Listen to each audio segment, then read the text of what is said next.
A large portion of the Jewish nation has returned to its homeland, but the heart, soul, and mind of much of the Jewish nation are still in exile mode. This state of affairs must and will inevitably change. This is Torah Nation TV from Jerusalem, and we are speaking with the head of Machon Shilo, Rabbi David Bar-Hayim. Shalom, Rabbi Bar-Hayim. Shalom. How does one kasher and prepare an oven for Pesach? In actual fact, this is not a terribly difficult procedure. One cleans the oven thoroughly, as one normally would. Today we have all manner of cleaning materials and substances which do a very good job. In many cases you spray on a certain substance, you leave it for a while, and you wipe it down, you scrape off that which can be scraped off if necessary. And having done all of this, having cleaned everything thoroughly, this includes the trays and oven pans, etc. Having done this, one puts all the different parts of the oven, the trays, etc., in the oven and turns it on to its maximum heat and leaves the oven at the maximum heat for half an hour. And then it can be switched off, and at that point the oven is entirely kasher for Pesach. How does one prepare and kasher a stovetop for Pesach? There are different types of stovetop. In the case of ceramic or some electrical stovetops, one has to clean the surface, all surfaces of the stovetop with the cleaning substances that are available today. They do a very good job, grease removers, etc., so that everything is spotless and sparkling clean.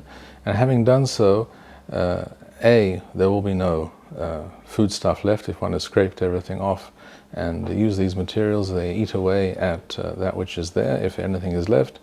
And anything that is left after such a procedure is certainly not considered hametz any longer, but some kind of objectionable matter, some kind of rubbish that we would rather throw away, and it has no halachic status of hametz, even if something does remain. And then the stovetop is perfectly kasher for Pesach. In the case of a gas range, the pieces of the gas range can be removed, need to be removed. The stovetop has to be cleaned thoroughly, as we described above.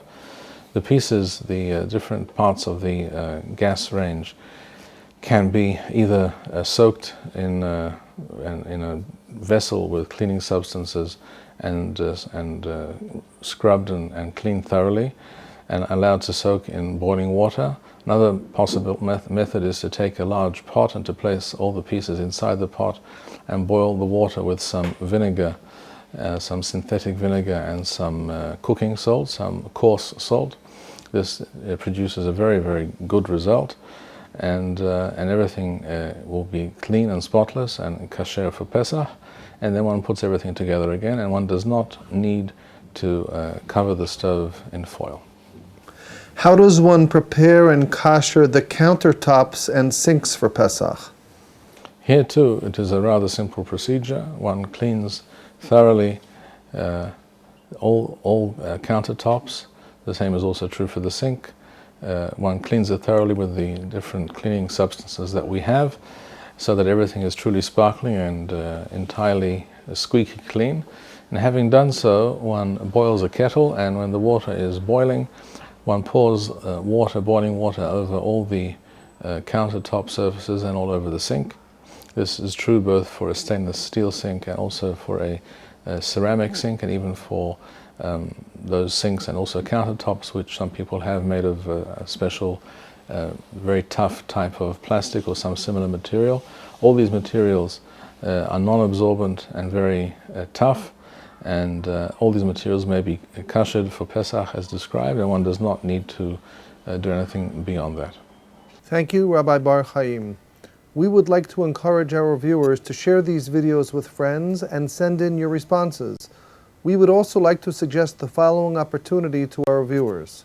If you identify with Rabbi Bar-Hayim's message and would like to sponsor or dedicate a video interview with the rabbi in honor or memory of a loved one, if you would like to obtain Birkon Nusach Eretz Yisrael or invite the rabbi for a speaking engagement, please email us at office@machonshilo.org.